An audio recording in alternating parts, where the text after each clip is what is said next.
어제 혹시 안타깝게 참석 못하신 분들 계신가요? 제가 볼 때 결코 이렇게 뭐 블랙리스트 만들려고 하는 건 아니고요. 혹시 어제 안타깝게 참석 못하셨다 손 한번 들어보실래요? 네. 안아준 사람 다 기록해 놨죠? 예. 네, 뭐 불이익을 드리진 않을 거고요. 네. 어제 우리 종합 1등은 성혁이가 했습니다. 성혁이가. 제가 볼 때 뭐 그 하나님 만나서 면류관 받아도 그렇게 좋아할 것 같지는 않아요. 어제 뭐 그냥 거의 뭐 진짜 천장 뚫고 나갈 기세로 그냥 좋아가지고 그 보는 제가 너무 기쁘더라고요. 그래서 너무 즐거웠고 우리 미래준비위원회로 수고해준 우리 성혁 형제가 목자가 받아서 더 감사했습니다. 너무 감사했고 모든 분들 이제 청춘열차 우리 달리기 코스는 끝났고 오늘 오후에 또 무슨 코스가 있죠? 이제 소통왕 코스가 한글수 잡히는 거 있습니다. 그래서 우리 목원분들 다 모시고 오늘만큼은 다 참석해 주시고 혹시 목장에 VIP가 있는 경우에는 저희한테 큰 목소리로 떠들며 소란스럽게 표신해 주시면 감사하겠습니다. 그럼 저희가 소정의 선물은 없고 그죠? 선물은 없고 간식 지원비가 나갈 거예요. 그래서 계신 분들은 얘기해 주시면 저희가 섭섭지 않게 섭섭지 않게 섬기도록 하겠습니다. 네, 오늘 우리 같이 나눌 말씀은 마태복음 10장 32절로 33절인데요. 원래는 26절부터 이제 33절까지인데 제가 편의상 32절로 33절만 함께 합독하도록 하겠습니다. 자, 마태복음 10장 32절로 33절 말씀이고요. 우리 한 목소리로 함께 읽도록 하겠습니다. 시작. 누구든지 사람들 앞에서 나를 시인하면 나도 하늘에 계신 내 아버지 앞에서 그 사람을 시인할 것이다. 그러나 누구든지 사람들 앞에서 나를 부인하면 나도 하늘에 계신 내 아버지 앞에서 그 사람을 부인할 것이다. 아멘. 한 신입사원이 회사에 입사를 했는데 이제 거기서 이제 그 사수라고 하죠. 대리가 그 회사의 구조와 임원들을 소개하기 위해서 이렇게 그림을 보면서 소개를 해줬다고 해요. 이분은 누구누구 부장님, 이분 누구누구 이사님 이렇게 소개해줬다고 합니다. 근데 이 신입사원이 간이 배 밖으로 나왔는지 뭐 예를 들어서 한선미 이사 이렇게 부르더래요. 뭐 권민정 부장 뭐 이렇게 부르더라는 거예요. 그래서 대리가 여기가 그냥 있는 그대로 읽어서 그런가? 왜 MG라 그런가? 이러면서 왜 그러지 하다가 넘어가는데 신입사원이 계속 얘기를 듣다가 회장님 소개까지 갔는데 갑자기 대리한테 이랬대요. 김 대리 그만하자. 이거 미친 거죠. 그래서 돌았네. 그래서 김 대리가 너무 화가 나서 회장님을 가르치면서 그럼 이 사람은 이분은 뭐라 부를 거야 했더니 신입사원이 뭐라고 아빠라고 했다고 합니다. 그래서 그 김 대리가 어떻게 했을까요? 도련님 환영합니다. 도련님 환영합니다. 네. 회장을 아빠로 뒀으면 누가 무섭겠어요. 그죠? 회장이 아빠인데 뭐 이사한테 이사라고 부른데 그죠? 물론 갑질이죠. 갑질인데 그냥 웃으라고 한 소리입니다. 웃으라고 한 소리. 내가 아빠가 회사를 쥐고 있으면 두려워할 것이 없다라는 것을 뭘 시사하죠? 내가 누굴 두려워하냐, 무엇을 두려워하냐에 따라서 내가 그 외에 두려워할 상대를 누구로 내가 구별할 수 있느냐의 기준이 세워진다는 것을 웃긴 얘기로 한번 설명을 드린 것입니다. 여러분 인간에게 누구나 다 두려움이 있죠. 여러분 무엇을 두려워하세요? 여러분이 두려움에는 종류가 있는 거 아시죠? 종류. 성경에도 두려움에는 두려움이라는 단어가 쓰이는데 두 가지 종류로 쓰입니다. 경외반을 들으신 분들은 정확하게 딱 생각나실 거예요. 그죠? 감사합니다. 네. 허망한 눈빛. 네. 성경에 나오는 두 가지의 두려움. 첫 번째 두려움은 뭐냐면요. 공포, 무서움 이런 것들을 표현하는 두려움이 있습니다. 우리가 흔히 이해하는 두려움이죠. 두렵다, 무섭다 하는 그 두려움이에요. 두 번째 종류는 뭘까요? 다른 종류는 거룩한, 선한, 건강한 두려움입니다. 궁금하시면 목자가 되셔서 경외반 들어오시면 됩니다. 더 깊게 다뤄드릴 수 있어요. 이 두 가지 두려움을 인간이 하나만 선택해서 갖고 있을까요? 모두 다 갖고 있을까요? 모두 다 가지고 있습니다. 참 신기한 거는요. 하나는 물리적인 세상에서의 나의 경험이나 나의 이런 생각들에서 기인하는 거라면 하나는 영적인 차원에서 기인하는 거거든요. 그렇다면 여러분, 영적인 차원에서 기인한다라는 두려움은 무신론자나 영적인 생활을 인정하지 않는 사람은 두려움을 느끼지 않을 거라고 생각할 수 있어요. 그죠? 논리적으로 봤을 때는. 근데 신기한 건 무신론자를 자청하던 어떤 아저씨를 제가 전도한 적이 있는데 그 아저씨가 막 저한테, 제가 학생 때라서 엄청 훈계를 두셨어요. 막 눈에 보이지 하나님이 어디 있으며 지옥은 어디 있고 천국 어디 있냐, 말도 안 되는 소리 하지 말아라. 막말로 믿을 거면 내 주먹을 믿지 안 보이는 뭐 하나님을 믿냐, 이런 주장이었어요. 막 계속 듣다가 저도 학생 때 이제 듣다 보니 저도 좀 화가 나잖아요. 그래서 제가 반격을 어떻게 했냐면, 알겠습니다 아저씨, 그러면 지옥 잘 가세요라고 인사를 드렸어요. 왜냐면 안 믿으니까. 안 믿으면 타격도 없을 거잖아요. 근데 너무 화를 내시는 거예요. 어디 젊은 놈이 지옥 가라고 그러냐. 아니, 없는데 뭐 이렇게 화를 내세요. 없는 곳인데. 거기서 제가 뭘 느꼈냐면, 아무리 무신론자 영적인 세상을 부인하는 사람이라 할지라도 그 마음속에는 실상 그 생각과 마음을 들여다보면 물리적인 세상을 넘어서 영적인 차원, 영적인 세상이 존재할 수도 있다라는 두려움과 그런 무서움, 공포심이 있다는 것, 염려가 있다는 것을 발견할 수 있었습니다. 여러분 주변에도 보시면 그런 분들 있을 거예요. 하나님 믿지 않는데 죽음에 대해서 엄청 걱정하는 분들 있어요. 죽으면 끝난다면서. 그죠? 그러면 그냥 죽기까지 신나게 살다가 죽으면 되는 거잖아요. 근데 너무 두려워하는 것은 무의식적으로 영적인 두려움에 대해서 인식을 하고 있다는 거죠. 우리가 어떤 가치관을 가지고 어떤 것을 두려워하며 살아가는가에 따라서 우리의 인생의 방향이, 더 궁극적으로 말하자면 우리의 앞으로 이 현생을 넘어 내세의 삶의 운명이 결정된다고 보아도 크게 무리되지 않습니다. 그렇죠? 마태복음 10장의 말씀에서 예수님은 12제자를 부르시고요, 그들에게 하나님의 나라를 위한 전도의 사명을 주시고 세상이 그들을 핍박하고 미워할 것이다 라는, 새로운 세상이 너희 앞에 열릴 거야 라는 세상으로 그들을 초청하십니다. 그러면서 주님은 제자들에게 세상에서 살아가나 세상을 두려워하지 말라라고 얘기하시죠. 그리고 주님은 우리가 마땅히 두려워할 분이 누구인지를 우리에게 알려주시고 계시고, 그것이 우리의 본문 말씀에서 살펴볼 수 있습니다. 우리 본문 말씀을 통해서 우리가 일상 속에서 마땅히 품고 살아야 하는 경외의 대상에 대하여, 그리고 경외에 대해서 함께 나눠보고자 합니다. 우리 옆에 분하고 이렇게 한번 인사하시면서 시작할까요? 마땅히 두려워할 분을 두려워하며 살아갑시다. 네. 첫째, 우리는 영적 세상이 실존함을 인정하고 알며 살아가야 합니다. 영적 세상이 실존함을 알아야 한다는 것이죠.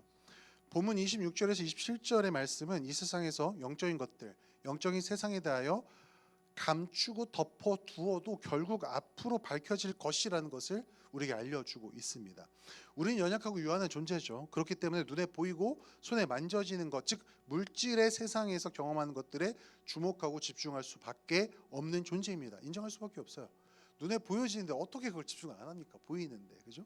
그러나 예수님이 이렇게 말씀하십니다. 덮어둔 것이라고 해도 벗겨지지 않을 것이 없고, 숨겨진 것이라고 해도 알려지지 않을 것이 없다. 여러분, 이 구절을 읽을 때 이 구절에 쓰인 텐스가 미래형이라는 것을 주목해 보아야 할 줄 믿습니다.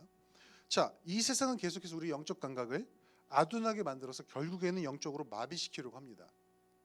이 세상에 하는 짓이 다 똑같아요. 우리 영적 감각을 무감각하게 만드는 것입니다.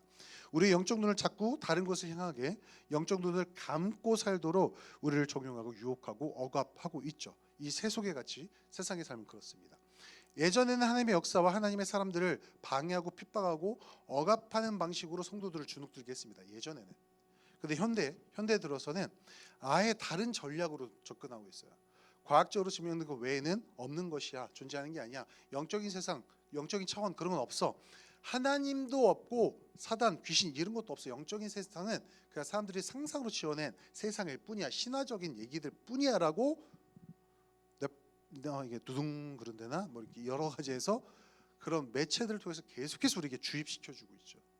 우리가 믿는 것은 그냥 정신 승리를 위한 하나의 그냥 개념들일 뿐이다라고 계속 만들어가는 게 세상입니다. 아니면 영적 세상과 물질의 세계는 분리된 것이야 라고도 가르치죠. 그러니 우리의 신앙생활과 일상생활에 갭이 생기게 되었습니다. 갭이 생겨났어요. 어느샌가 일상생활과 신앙생활은 전혀 다른 두 가지 삶의 형태 혹은 모습을 띄어가고 있습니다. 다른 삶이라는 거예요. 신앙생활과 일상생활이 같은 게 아니라 다른 삶을 산다는 겁니다. 여러분, 예수님은 분명히 말씀하십니다. 세상이 덮어두고 숨기려 했던 모든 영적 실체, 진리, 하나님과 그분의 나라에 대한 진리는 이 땅에 우리 주님 다시 오셔서 하나님의 나라를 온전히 회복하실 때 그 미래에 완벽하게 밝히 드러나게 되며 모두에게 알려지고 인정받게 될 것이다 라고 분명히 말씀하고 계신 겁니다. 세상이 아무리 감추려 하고 숨기려 해도 드러나지 않을 것이 없다라고 말씀을 하시죠. 영적 실체는 드러납니다. 사랑하는 여러분, 현대 크리스천 중에는 신앙생활 한다고 하지만 정말 무신론자와 가깝게 살아가는 사람이 있습니다. 일상 속에서 영적인 실체, 하나님의 존재, 하나님의 임재를 인정하고 그것이 실제로 존재함을 인지하면서 살고 있지 않다면, 머리로는 하나님을 믿는다, 내가 신앙생활을 한다라고 주장하지만 내 실상에서는 하나님의 임재가 느껴지지 않는 삶을 살고 있다면 저는 실상으로는 무신론자인 거예요. 아무리 내가 주장을 해도, 그렇게 믿는다 주장해도 나는 우리의 신앙생활이 그저 종교생활에 불과할 수도 있습니다. 여러분, 신앙생활과 종교생활은 다른 겁니다. 이 세상이 전부처럼 보이지만 이 세상은 그저 하나님께서 만드신 피조물 중에 하나입니다. 지금 대단해 보이고 우리에게 모든 것을 줄 수 있고 우리가 마땅히 누려하는 권리처럼 보이는 이 물질적인 것들, 모든 것들이 훗날 하나님의 나라가 이 땅에 실현되면 모두 이슬처럼, 안개처럼 사라지고 덧없이 사라지고 아무 가치가 없는 것이 될 수 있다는 것을 기억하시기를 주님의 이름으로 축복합니다. 하나님과 그분의 나라, 그리고 하나님의 말씀이 우리가 붙들고 살아야 하는, 바라보아야 하는 영적인 실체임을 기억하시는, 그래서 영적인 가치를 붙드신 여러분 되시기를 주님의 이름으로 축복합니다. 둘째, 이 영적 세상은 오직 하나님만이 통치하심을 알아야 합니다. 오직 하나님만이 왕 되심을 인정하라는 것이죠. 여러분, 하나님 분명히 존재하시며 하나님께서 통치하시는 영적 세상은 분명한 실체로 실존합니다. 믿으시죠? 여러분, 성경에서 하나님의 존재에 대해서 증명하거나 설득하려고 했던 구절 보신 적 있으세요? 한 구절이라도? 사도 바울이 불러서 제자들 불러놓고 막 변증을 막 가르치고, 성경에는 전혀 없어요. 성경은 하나님의 존재하심을 그냥 대전자로 깔고 시작합니다. 태초에 하나님이라고 시작하잖아요. 그죠? 우리가 계속해서 영적 세상, 영적인 차원 등의 이야기를 하니까, 그런데 이렇게 자꾸 얘기하니까 자꾸 이분법적으로도 생각이 나누어질 수가 있습니다. 우리가 타락해서 영적인 죽음, 즉 영적인 생명을 잃어서 그렇게 된 것이지, 사실 이 땅은 하나님께서 모두 통치하시는 곳이고 영과 물질의 세계를 딱 잘라서 분리할 수 없는 곳입니다. 여긴 영의 영역, 이건 물질의 영역, 이렇게 나눌 수 없다는 거예요. 보여지는 모든 것은 영적 실체이시며 절대 객관이신, 절대 타자이신 하나님께서 창조하신 것이고, 그 중에 인간은 그 실체이신 하나님과 물질, 만드신 모든 것이 완벽하게 조화를 이루고 있는 완벽한 하나님의 창조물이었습니다. 그러나 타락해서 우리의 영이 죽어버리는 순간 영적 차원과 물질의 차원이라는 개념이 생겨나게 된 것이죠. 딱 잘라서 볼 수가 없습니다. 하나님께서는 그 예로 이 모든 걸, 영적 세계만 다스리는 것이 아니라 이 모든 것을 다스리시고 통치하시는 왕이신 것을 믿습니다. 예수님은 그것을 본문에서 이렇게 강력한 어조로 선포하시죠. 몸은 죽일지라도 영혼은 죽이지 못하는 이들을 두려워하지 말고, 세상과 세상 권세자들이죠. 영혼도 몸도 둘 다 지옥에 던져서 멸망시킬 수 있는 분을 두려워하라. 여러분, 영혼만 지옥에 던지신다고 말씀하시나요? 하나님이 영적 영역만 다스리신다면 영만 벌하셔야 될 거예요. 근데 또 몸만 벌하신다고 나와 있나요? 아니에요. 뭘요? 영과 몸을 둘 다라고 정확하게 말씀하시죠. 여러분, 우리 중에서도, 아니면 크리스천 중에서 말로는 하나님께서 모든 것을 통치하시고 모든 것의 주권을 가지고 있다 말하면서도 실제 일상의 생활 삶 속에서는 하나님은 교회와 복음 등에 관련된 영적 세상의 것만 주관하시고 여기에만 영향력을 끼치시고, 우리가 더 많은 시간을 보내는 우리의 일상, 우리의 직장, 가정, 관계, 삶의 터전, 내 레저 생활, 나의 생활, 이런 일상의 영역은 하나님께서 보시고 관여할 수 있으나 통치하시진 않을까라는 무의식적인 생각을 할 때가 있습니다. 오히려 심지어 세상의 원리가 세상을 통치한다라고 믿는 사람들도 대다수예요. 세상의 원리가 세상을 통치한다라고. 여러분, 우리 눈에는 그렇게 보일 수 있습니다. 우리 눈에는 그렇게 보일 수 있습니다. 그러나 여러분, 하나님은 그렇게 보인다 할지라도 모든 천지 만물의 통치자이심을 믿으시기를 주님의 이름으로 축복합니다. 예수님께서 분명히 이렇게 말씀하시죠. 참새 2마리가 한 양에 팔리지 않느냐. 그러나 그 가운데서 하나라도 너희 아버지께서 허락하지 않으시면 땅에 떨어지지 않을 것이다. 여러분, 이런 관점으로 생각해 보신 적 있으세요? 네. 저것도 하나님이 허용하지 않으시면 안 떨어졌을 거예요. 그 핸드폰 하나도 하나님께서 허용하지 않으시면. 여러분, 하나님의 주권적 섭리, 그분의 통치는요, 하찮아 보이는 참새에게까지 미칩니다. 솔로몬의 영광보다 드레핀 국화가 더 아름답다 하잖아요. 무슨 말인지 이해가 되시나요? 그 통치는요, 우리를 억압하고 가두려는 독재적인 통치가 아닙니다. 막 통치하신다, 주권적으로 역사하신다니까 막 가둬두려고 생각, 그거 아니에요. 주님의 말씀 주목해 보세요. 아버지께서는 너희의 머리카락까지도 다 세워놓고 계신다. 그러니 두려워하지 말아라. 너희는 많은 참새보다 더 귀하다. 옆에 있는 분들한테 좀 멍청하다고 해서 세대가리로 노리지 마세요. 하나님이 분명히 반대하시는 겁니다. 우리는 많은 참새보다 귀합니다. 그죠? 여러분, 우리가 세상에서 사탄의 권능에, 세상의 능력에 눌리고 주눅드는 것은 어찌 보면 자연스러운 현상일 수 있습니다.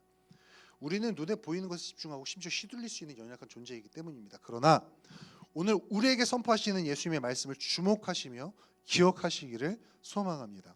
오직 하나님만이 몸으로 대표되는 물질의 세계와 영혼으로 대표되는 영적 세상, 즉 이 세상의 모든 만물의 주인이시며 통치자이신 것을 믿으시기를, 실제적으로 믿으시기를 주님의 이름으로 소망합니다. 하나님께서 허락하시고 허용하시지 않으시면 공중에 나는 새도 땅에 떨어지지 않는다 말씀하고 계십니다.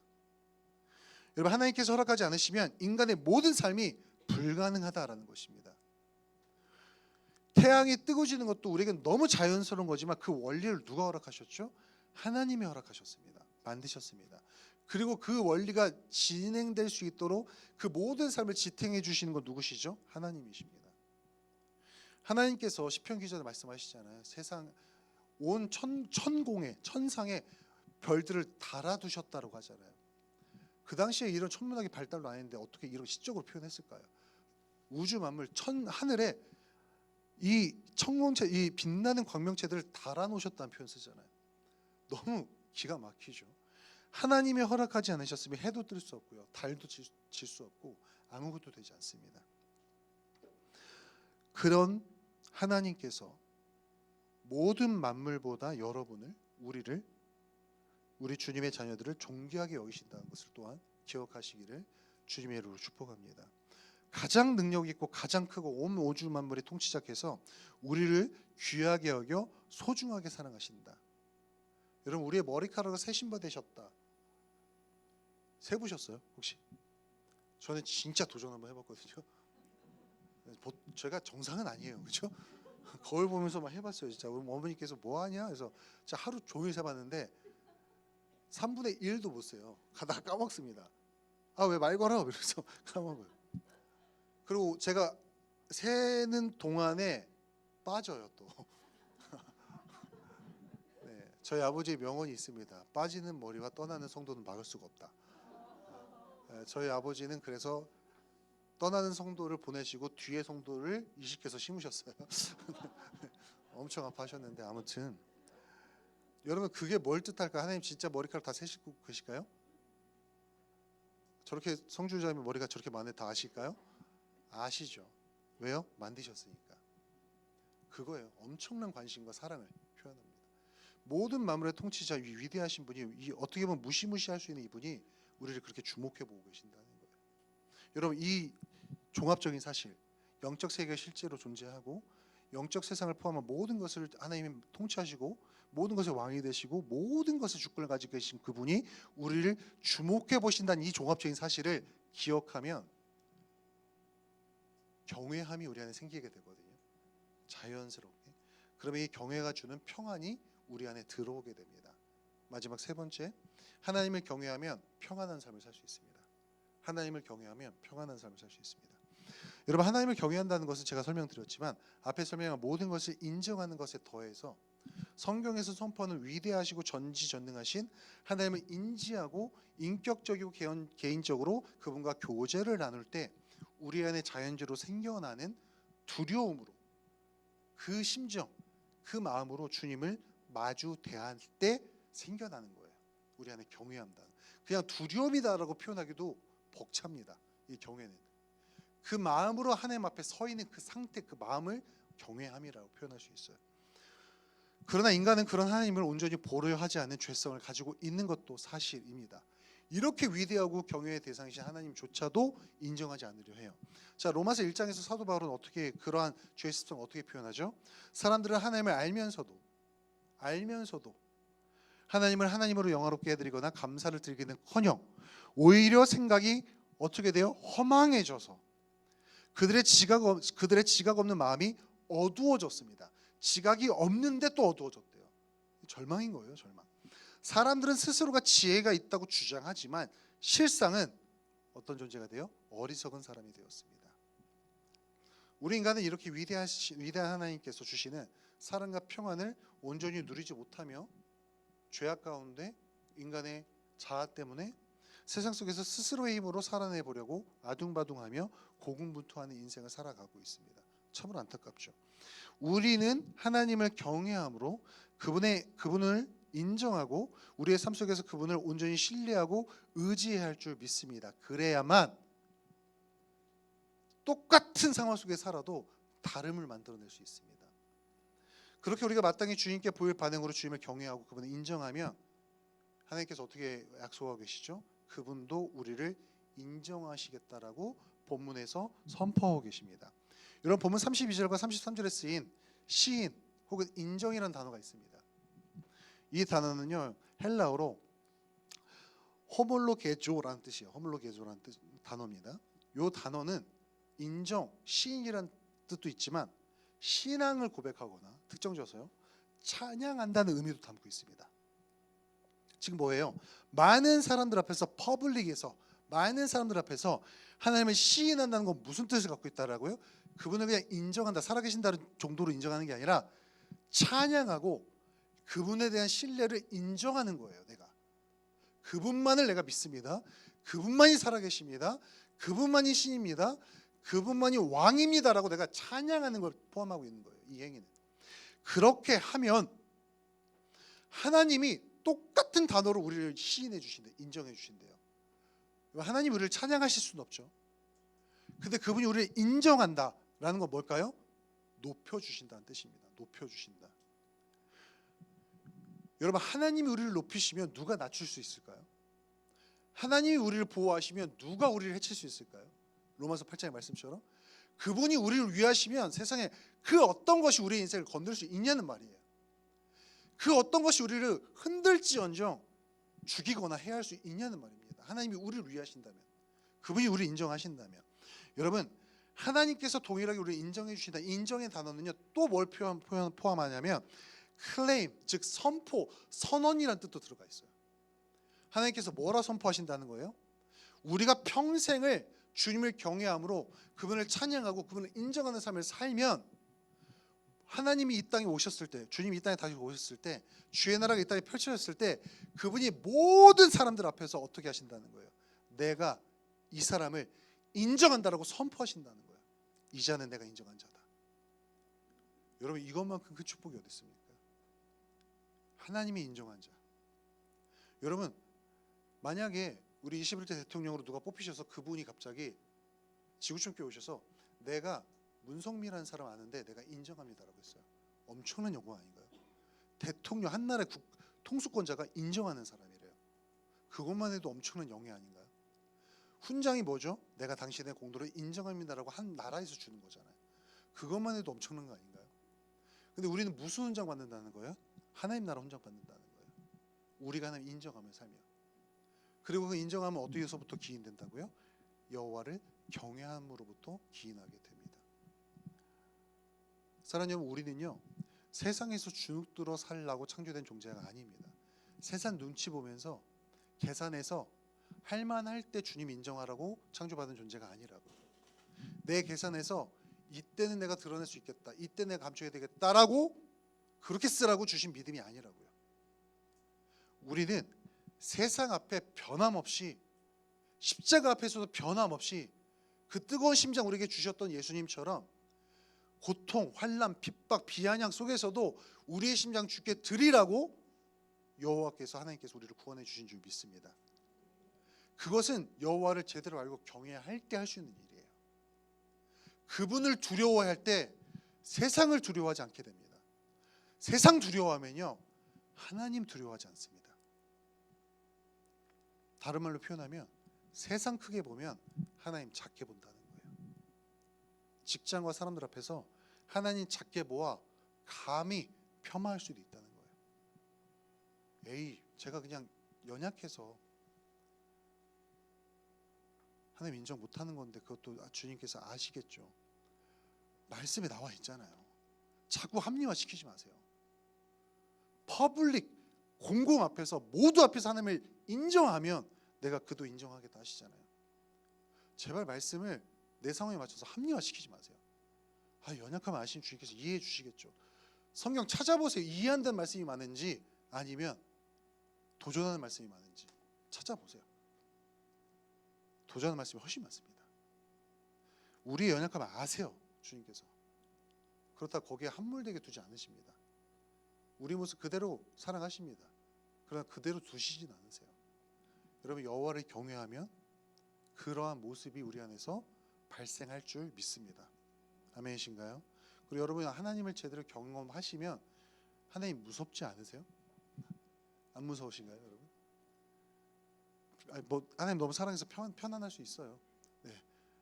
우리 할아버지처럼, 할머니처럼 편안할 수 있습니다. 그걸 말하는 게 인격적 관계를 건드는 게 아니에요. 그러나 그분의 실존의 앞에서, 그분이 여기 앞에 있다면 여러분이 다리 꼬고 있다 말하는 거 아니에요? 또 다리 꼬는 사람들 제가 또 지적하는 것 같아서 저긴데, 하나님이 이 자리에 서 있으면 여러분 다리 꼬고 이러고 앉아 있을 수 있을까요? 이 자리에 대한민국의 미국 대통령만 와도 여러분 이런 자세 아닐걸요? 그렇게 실제적으로 생각해 보시라는 거예요. 그분이 성령 하나님 우리 안에 계시잖아요. 지금 그 위대하신 분이, 말씀으로 모든 걸 만드신 분이, 훗날에 모든 것을 통치하시고 모든 걸 심판하실 분이 우리의 아버지 되어 주신다는 게 마냥 편한 것만은 아니죠. 인간의 관점에서 약간의 불편함은 있어야죠. 그분이 두려워야죠. 그래야 우리의 삶이 경건해지죠. 그분이 무서워야. 아멘이신가요? 여러분의 경건이 무너졌다면, 하나님의 나라와 그분의 복음을 향해 열심히 무너졌다면 여러분의 경외가 무너진 것입니다. 힘들어서, 힘겨워서? 아니요. 진짜 무서우면요, 힘들어도 합니다. 네. 여러분, 옆에 분에게 다시 한번 이렇게 도전할까요? 두려워할 분을 두려워하며 삽시다. 이렇게 한 번만 더 할게요. 샤인팀은 준비해 주시고, 제발 세상 눈치 그만 봅시다. 제가 어제 엘터 제자학교 설교하면서 이런 얘기 한번 했어요.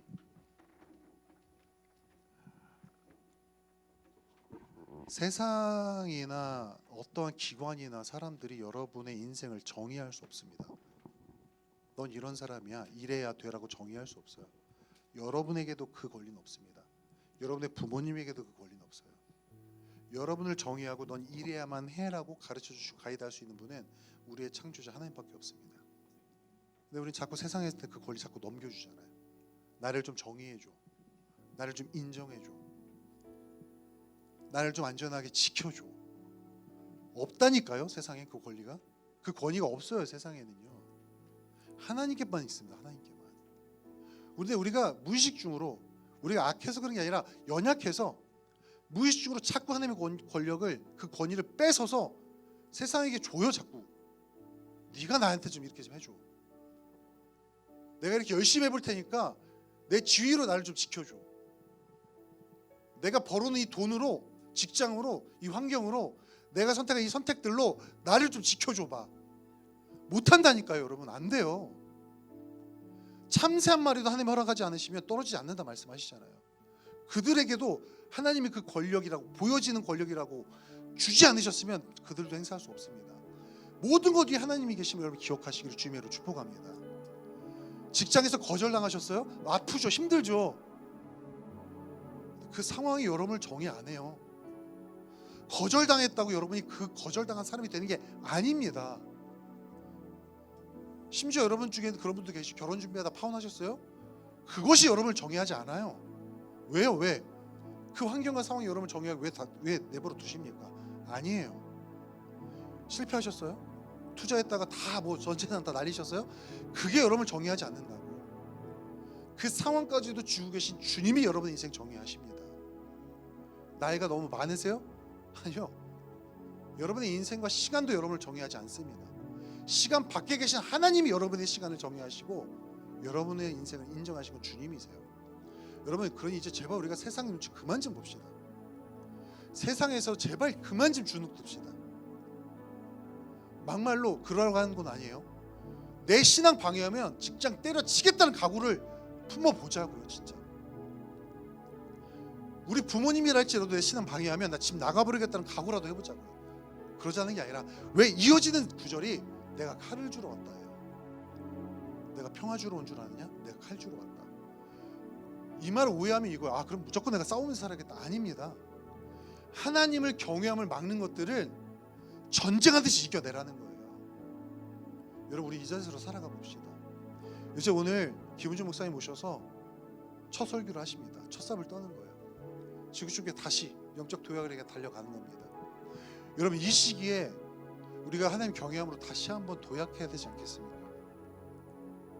우리 목사님 설교 듣고 저 정말 많이 울었거든요. 실제로 너무 좋은 분이 오셨다라고 너무 감사함으로 죄송해요. 우리의 기도 주님이 들으신다라고 정말 너무 위로를 받았어요. 너무 어려웠잖아요, 우리 교회. 하나님이 어쩜 이렇게 딱 맞게 위로해 주시는지. 그러면 이때 우리 하나님 더 경외함으로 너무 두렵지 않으세요? 이 기도 다 들으신다는 게 하나도 땅에 떨어지지 않았다는 게 너무 두렵지 않은가요? 여러분의 신음소리 하나님 들으십니다. 여러분 눈물 다 들으세요. 그래서 두려운 거예요. 왜요? 눈물도 들으시고 기도도 들으시지만 우리 죄악도 다 보세요. 사소한 선택도 다 보십니다. 여러분, 하나님 앞에 우리가 찬양하면서 주님 이렇게 위대하신 분인데 나를 어렵게 보시고 귀하게 봐주셔서 감사합니다. 주님 오라 하시면 가겠고 멈추라면 멈추겠고 하라면 하겠습니다. 주님이 매라는 명예는 매겠습니다. 주님이 거절하라고 하는 세상의 가치라면 내가 스스로 거절하겠습니다. 직장의 성공, 세상의 부귀영화, 주님 아니라 하시면, 너의 몫이 아니다 하시면 놓겠습니다. 내 관계에서도 저 사람을 내가 너무너무 소유하고 싶고 너무너무 장악하고 싶어도 아니라 하시면 놓겠습니다. 우리 각오로 이 찬양을 주님 앞에 올려드렸으면 좋겠습니다. 하나님이 오늘도 여러분에게 도전하시거든요. 내 사랑하는 딸아, 아들아, 나만 좀 봐라. 나만 두려워하며 세상에서 좀 담대하게 살아가자. 세상이, 가정이, 친구가, 관계가 너를 정의하게 내버려 두지 말아라. 주님 앞에 이런 마음으로 나의 하나님 찬양 올려드리면서 나아가겠습니다.